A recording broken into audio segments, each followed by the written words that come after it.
O prefeito que Salvador precisa eleger nas próximas eleições. Por Fernando Alcoforado ***.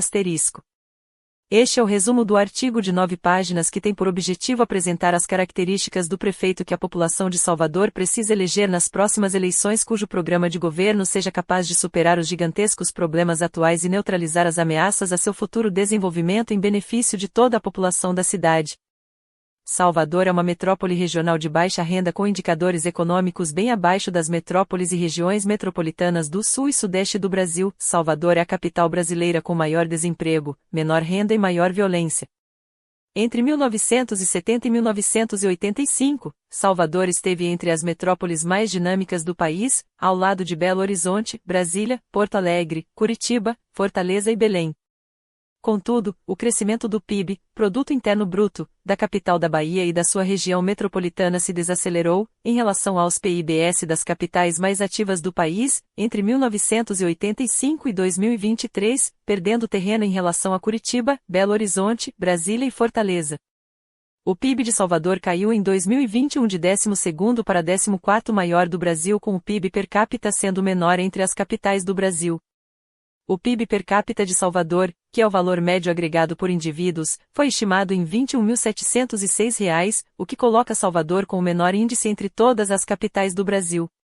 Salvador é a capital com piores taxas de pobreza, violência e desemprego do Brasil. Indicadores sociais das 26 capitais brasileiras mostram a cidade de Salvador em último lugar em índices de renda, emprego e segurança pública.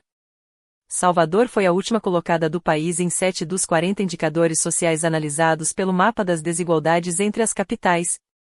Salvador apresenta 11% da população abaixo da linha da pobreza, 289 mil pessoas, número esse, 10 vezes maior quando comparado a Florianópolis, SC, capital que se destacou com a melhor taxa no mesmo indicador.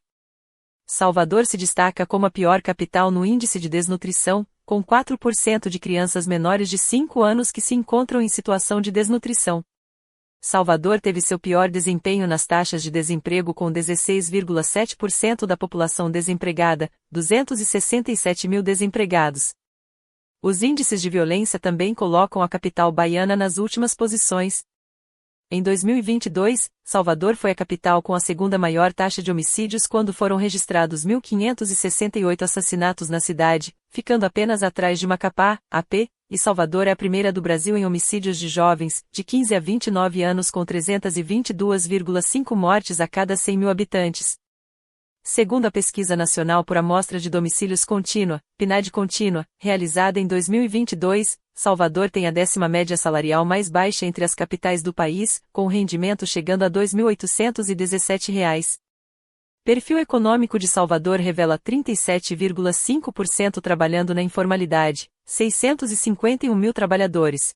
Todos estes indicadores demonstram o fracasso das administrações municipais de Salvador no passado e no presente e a necessidade de que as futuras administrações atuem com efetividade no desenvolvimento econômico e social da capital baiana. Tudo isto impõe a necessidade de que sejam implementadas estratégias eficazes visando promover o desenvolvimento econômico de Salvador, reduzir suas desigualdades sociais e gerar emprego e renda na cidade. Além disso, é preciso adotar estratégias visando racionalizar a mobilidade urbana de Salvador, eliminar ou reduzir seus déficits em infraestrutura urbana, interferir na formulação do projeto da Ponte Salvador-Itaparica, preparar a cidade para enfrentar eventos climáticos extremos e transformar Salvador em cidade inteligente e sustentável. O progresso econômico de Salvador só se realizará na plenitude se o governo municipal planejar e elaborar projetos de desenvolvimento da economia interna e do intercâmbio econômico com outras cidades da Bahia, do Brasil e com o exterior para dinamizar sua economia. O desenvolvimento da economia interna de Salvador requer que sejam implementadas estratégias para o desenvolvimento do turismo, da indústria da construção civil e da produção de bens e serviços em Salvador, para a substituição de importações com a produção em Salvador de bens e serviços importados, bem como para a revitalização do centro antigo da cidade com a recuperação das edificações em ruínas e o restauro dos monumentos que contribuam para elevar os níveis de emprego e renda do município de Salvador. O desenvolvimento do intercâmbio econômico com outras cidades da Bahia, do Brasil e com o exterior requer que sejam implementadas estratégias para criar as condições para Salvador se capacitar na oferta de bens e serviços que podem ser crescentemente exportados para outras regiões da Bahia, outros estados do Brasil e para o exterior. O progresso social só acontecerá em Salvador quando a prefeitura atender na plenitude às necessidades humanas básicas de seus cidadãos, fazendo com que a grande maioria de seus cidadãos melhorem sua qualidade de vida e seu bem-estar e garanta que todos os seus habitantes atinjam seu pleno potencial, oferecendo a toda a população as oportunidades necessárias para seu crescimento.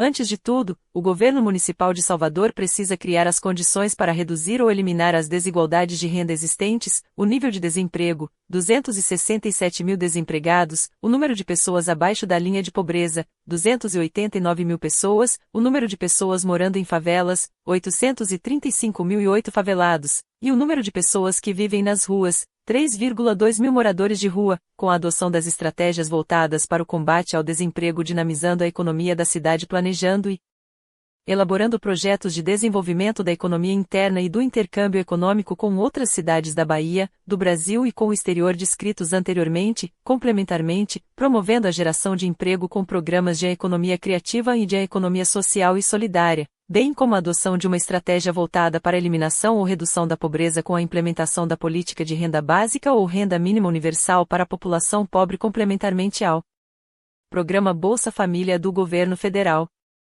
A Prefeitura de Salvador precisa adotar estratégias visando racionalizar a mobilidade urbana na cidade cujo sistema de transporte é mal avaliado pela população. Desde 2015, o sistema de transporte coletivo urbano de Salvador é operado por 3 consórcios, que reúnem 17 empresas de ônibus cujo serviço é dos piores do Brasil, caracterizado pela demora, superlotação e precariedade da frota. Crescem as denúncias de superlotação, dos constantes atrasos, da falta de ônibus, falta de limpeza e de estrutura. O metrô é um importante ganho para a população de Salvador e Lauro de Freitas, uma vez que a integração entre os 2 municípios conurbados se tornou muito mais rápida, reduzindo também o tempo de viagem gasto em alguns dos principais eixos estruturantes da capital baiana. No entanto, ainda assim apresenta muitas deficiências, principalmente no que diz respeito ao acesso pleno desse serviço pela população pobre da cidade, que geralmente reside nos bairros populares periféricos, os quais se encontram afastados desses eixos de mobilidade urbana via transporte de massa. Aqueles que se encontram mais próximos desses eixos de mobilidade urbana, por sua vez, não possuem fácil acesso. O plano de mobilidade urbana de Salvador deveria ser centrado no transporte público de massa de alta qualidade com os diversos modais de transporte articulados entre si. Em Salvador, deveria existir sistema de pedágio urbano similar ao de Amsterdã e Londres, por exemplo. Quem quiser circular de carro no centro da cidade teria que pagar uma taxa. Para desencorajar o uso de veículos particulares, a Prefeitura deveria implantar um sistema de transporte público de alta capacidade articulados entre si. Salvador deveria controlar o trânsito nas grandes avenidas arteriais, aquelas que ligam bairros, que deveriam ter sua infraestrutura melhorada para que concentrem todo o fluxo de automóveis. Os estacionamentos do centro da cidade em Salvador deveriam deixar de existir e se concentrariam em zonas periféricas para que o centro antigo e o novo da cidade fiquem livres de congestionamentos. Essa medida seria combinada com a tentativa de desenvolver os confortos urbanos nas áreas periféricas da cidade, com a criação de escolas, centros comerciais e serviços. O plano de mobilidade urbana em Salvador deveria enfatizar a necessidade de que as pessoas possam morar perto do local de trabalho e a expansão do transporte público seja realizado com metros, BRTS e VLTS, entre outros modais. A precariedade e os altos preços dos transportes coletivos para as populações de baixa renda exige que a Prefeitura subsidie o sistema de transporte público, que não é viável sem o aporte público de recursos, ou seja, não é financeiramente sustentável somente com a tarifa paga apenas pelos usuários. Nenhum sistema de transporte no mundo opera sem subsídios. Para viabilizar os subsídios, a Prefeitura precisa buscar receitas acessórias para o transporte público, como pontos comerciais nas estações e publicidade em ônibus ou trens, cobrar pedágio dos automóveis que se destinam ao centro da cidade e utilizar os recursos provenientes da receita de estacionamentos. Em casos como a instalação de um metrô e de sistemas BRT e VLT, a Prefeitura deveria realizar uma parceria público-privada, PPP. Além disso, é preciso racionalizar o sistema de transporte de Salvador, planejando a realização de investimentos e adotando políticas que assegurem efetiva articulação entre o metrô que passa nas vias de fundo de vale e as linhas de ônibus que passam nas vias de comeadas, onde se localizam muitos bairros periféricos da cidade. A Prefeitura precisa eliminar ou reduzir as deficiências na infraestrutura urbana de Salvador. Estas deficiências acontecem nas 286 favelas situadas em áreas de risco, com a ausência de adequado saneamento básico. Esgotamento sanitário em Salvador é inexistente para cerca de 600 mil habitantes, com o precário serviço de coleta, transporte e destinação final dos resíduos sólidos. O lixo de 93.906 habitantes não é recolhido, com a insuficiência de investimentos em educação, saúde e habitação popular e com a incontrolável poluição das águas, do solo e do ar. A educação pública em Salvador está em processo de sucateamento e o percentual de 25,69% de recursos aplicados na educação é o menor dos últimos anos. Unidades educacionais acumulam problemas com falta de professores e infraestrutura deficiente que trazem prejuízos à aprendizagem de alunos. Salvador é a capital que menos gasta, proporcionalmente, com a saúde pública de seus habitantes no país. A saúde pública em Salvador está em colapso porque a Prefeitura de Salvador só possui apenas um hospital localizado no bairro Boca da Mata. Quase todos os leitos hospitalares de Salvador são de responsabilidade da Secretaria de Saúde do Estado e do setor privado. Salvador e a região metropolitana têm déficit de mais de 110.615 unidades habitacionais. A Prefeitura de Salvador terá que elevar os investimentos em saneamento básico, no serviço de coleta, transporte e destinação final dos resíduos sólidos, no controle da poluição das águas, do solo e do ar e nos serviços de educação, saúde pública e habitação popular para suprir as deficiências existentes. No caso da habitação popular, a Prefeitura deve envidar esforços para fazer com que os domicílios vagos existentes sejam utilizados para suprir a carência de unidades habitacionais. A Prefeitura de Salvador precisa interferir na formulação do projeto da Ponte Salvador-Itaparica em estudos pelo governo do estado para evitar que seu impacto sobre a cidade lhe seja extremamente lesivo. Do ponto de vista urbanístico, a Ponte Salvador-Itaparica tende a agravar os problemas de trânsito hoje enfrentados por Salvador, uma vez que a junção da ponte com a cidade possivelmente se constituirá em novo gargalo porque privilegia o modal rodoviário. A ponte atrairá uma demanda espalhada de veículos automotores por toda a RMS e não apenas na capital. Nesse cenário, a qualidade de vida dos habitantes de Salvador seria negativamente afetada.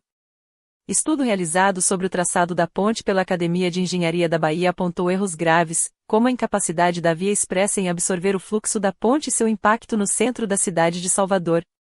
Para resolver este problema, a Academia de Engenharia da Bahia sugere 3 alternativas ligando a ponte diretamente à BR-324 e à via metropolitana, sem impacto sobre a cidade e a paisagem urbana.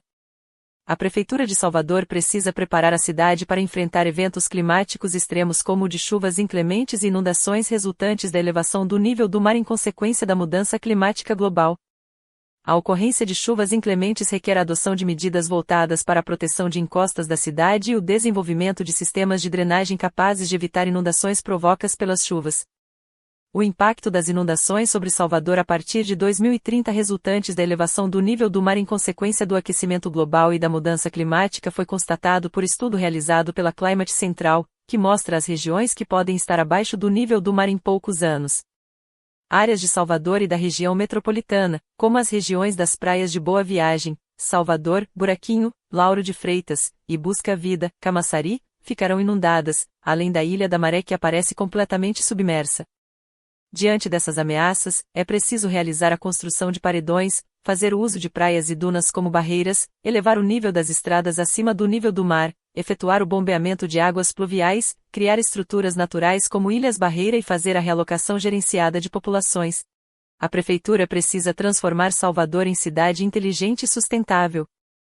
Salvador só alcançará a condição de cidade inteligente quando seus gestores a considerarem como um sistema e fizerem o uso da tecnologia da informação em seu processo de planejamento e controle contando com o efetivo apoio de sua população. Salvador só alcançará a condição de cidade sustentável se a cidade tiver como orientação o planejamento e o controle do uso do solo a fim de evitar a degradação dos recursos naturais. Salvador será sustentável quando tiver políticas claras e abrangentes para saneamento, coleta e tratamento de lixo, gestão da água, com coleta, tratamento, economia e reuso, sistemas de transporte que privilegiem o transporte de massas com qualidade e segurança, ações que preservem e ampliem áreas verdes e uso de energias limpas e renováveis e, sobretudo, administração pública transparente e compartilhada com a sociedade civil organizada. Lamentavelmente, nenhum dos candidatos a prefeito de Salvador incorporou nos seus planos de governo todo o conjunto de estratégias expostas linhas acima para superar os gigantescos problemas atuais e neutralizar as ameaças a seu futuro desenvolvimento em benefício de toda a população da cidade. O futuro prefeito Salvador deveria adotar as estratégias acima descritas sem as quais comprometerá o futuro da cidade e de sua população. Assista ao vídeo. Fernando Alcoforado, 84 anos, é sócio benemérito da IPET-BA, condecorado com a Medalha do Mérito da Engenharia do Sistema Confeia-CREA, membro da SBPC, Sociedade Brasileira para o Progresso da Ciência, do IPB, Instituto Politécnico da Bahia e da Academia Baiana de Educação, engenheiro pela Escola Politécnica da UFBA e doutor em Planejamento Territorial e Desenvolvimento Regional pela Universidade de Barcelona. Professor universitário, Engenharia, Economia e Administração, e consultor nas áreas de Planejamento Estratégico, Planejamento Empresarial, Planejamento Regional e Planejamento de Sistemas Energéticos.